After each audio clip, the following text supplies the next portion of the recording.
The ancient Buddhist teaching of transforming poison into medicine offers one of the most profound and hopeful messages ever given to humanity.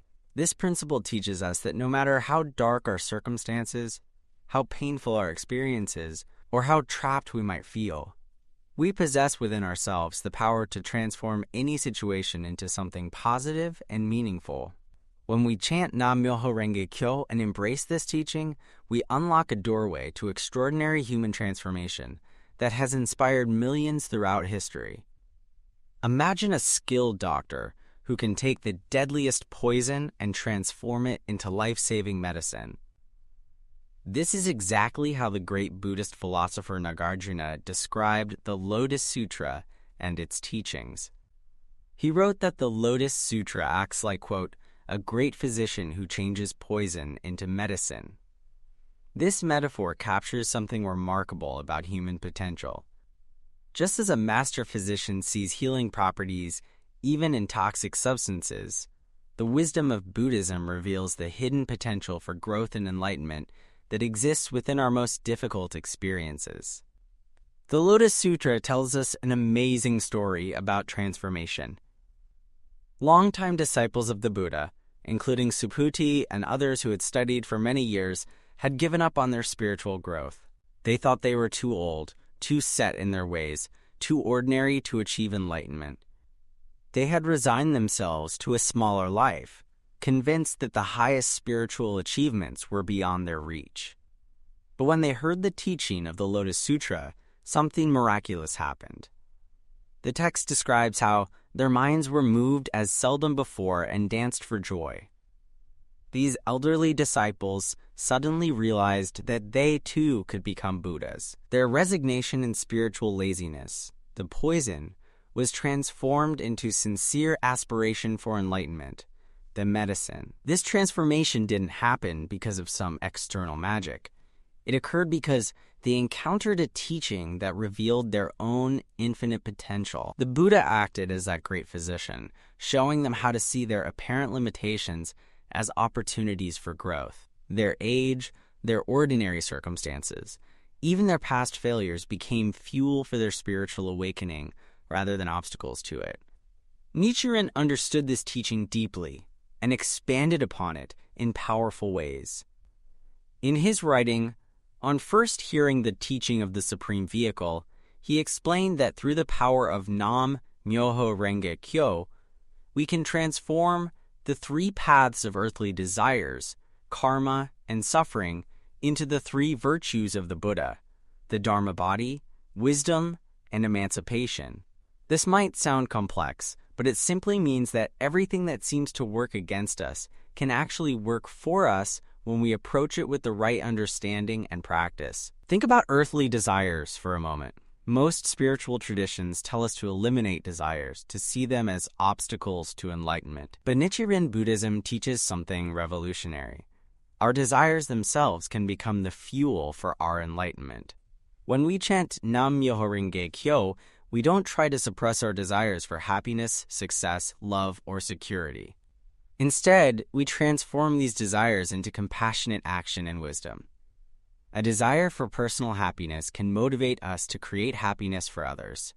A desire for success can drive us to contribute meaningfully to society. The poison of selfish desire becomes the medicine of enlightened action. Consider how this works with suffering. No one seeks out pain, loss, or hardship, yet these experiences visit every human life. Buddhism teaches us that suffering often serves as our greatest teacher.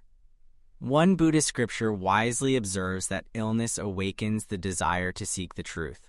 When we face serious challenges, whether illness, unemployment, the loss of a loved one, or betrayal by someone we trusted, we have a choice.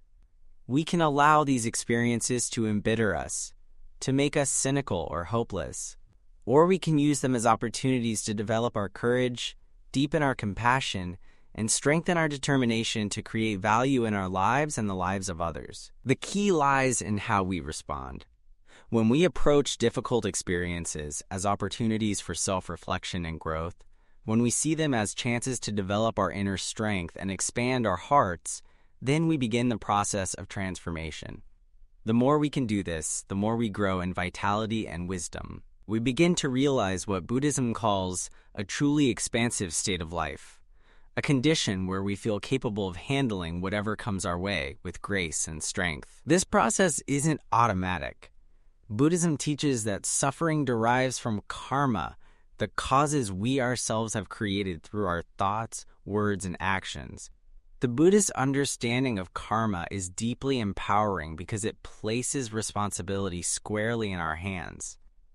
If we created the causes for our suffering, then we also have the power to create different causes that will lead to different effects.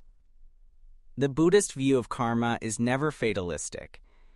Even the most deeply entrenched patterns can be transformed when we apply ourselves with sincere practice and determination. Nam Myoho Renge Kyo serves as the key that unlocks this transformative power. When we chant these words with genuine faith and determination, we connect with what Buddhism calls our Buddha nature, our inherent potential for wisdom, courage, and compassion. This isn't some mystical concept removed from daily life. Buddha nature is our capacity to respond to any situation with our highest human qualities rather than our lowest impulses. Take the example of someone facing unemployment after many years with the same company. The initial reaction might include fear, anger, shame, or despair. These are natural human responses. But if this person practices Buddhism and chants Nam Myoho Renge Kyo, they can gradually transform their perspective. They might begin to see this apparent setback as an opportunity to explore new possibilities, to develop skills they never knew they had, or to pursue work that brings them greater fulfillment. The job loss, the poison, becomes a catalyst for positive change. The medicine, or consider someone dealing with a serious illness. The diagnosis brings fear and uncertainty. Everything they took for granted suddenly feels fragile. But through Buddhist practice, many people discover that illness becomes a teacher. It shows them what truly matters in life. It motivates them to deepen their relationships, to appreciate simple pleasures they had overlooked, to develop empathy for others who suffer. Some find that their illness leads them to help others facing similar challenges, transforming their personal pain into compassionate service. The process of changing poison into medicine often involves a fundamental shift in how we understand ourselves and our circumstances. Buddhism teaches that our true enemy is never external situations or other people, but rather our own ignorance about our potential. When we believe we are small, limited beings at the mercy of forces beyond our control, we remain victims of our circumstances. But when we awaken to our Buddha nature through practice and study, we realize we possess unlimited potential to create value from any situation. This doesn't mean we should seek out suffering or pretend that painful experiences aren't genuinely difficult. The Buddha never taught that we should enjoy pain or that suffering is inherently good. Rather, he taught that since suffering is an unavoidable part of human existence, we can learn to respond to it in ways that promote our growth and enable us to help others. Nichiren emphasized that this transformation must be grounded in action, not just understanding. In his letters to his followers, he consistently encouraged them to face their challenges head-on while maintaining their Buddhist practice. He taught that running away from difficulties or simply enduring them passively doesn't lead to transformation. Instead, we must actively engage with our circumstances while chanting Nam Myoho Renge Kyo and studying Buddhist teachings. The practice works because it gradually changes our fundamental life condition. Instead of being controlled by external circumstances, we develop what Buddhism calls an indestructible happiness, a sense of fulfillment and purpose that doesn't depend on whether things go our way. This doesn't mean we become indifferent to outcomes or stop working toward our goals. Rather, we develop the inner stability to maintain our highest values and continue creating value regardless of temporary setbacks. Many people who practice Nichiren Buddhism describe remarkable transformations in their lives. Parents who struggled with difficult teenagers discover new ways to communicate with love and patience. Business people facing financial challenges find creative solutions they never considered before. Students overwhelmed by academic pressure develop confidence and effective study habits. In each case, the external circumstances might remain challenging, but the person's response to those circumstances transforms completely. The beauty of this teaching lies in its universal applicability. Whether someone faces poverty or wealth, illness or health, success or failure, the principle of changing poison into medicine offers a path forward. It doesn't promise that life will become easy, but it promises that we can develop the inner resources to handle whatever comes with wisdom and strength. This transformation often begins with small shifts in perspective. Instead of asking, "Why is this happening to me?" we might ask, "What can I learn from this experience?" Instead of focusing on what we've lost, we might consider what we can gain. Instead of feeling helpless, we might look for ways to take positive action, even if those actions seem small at first.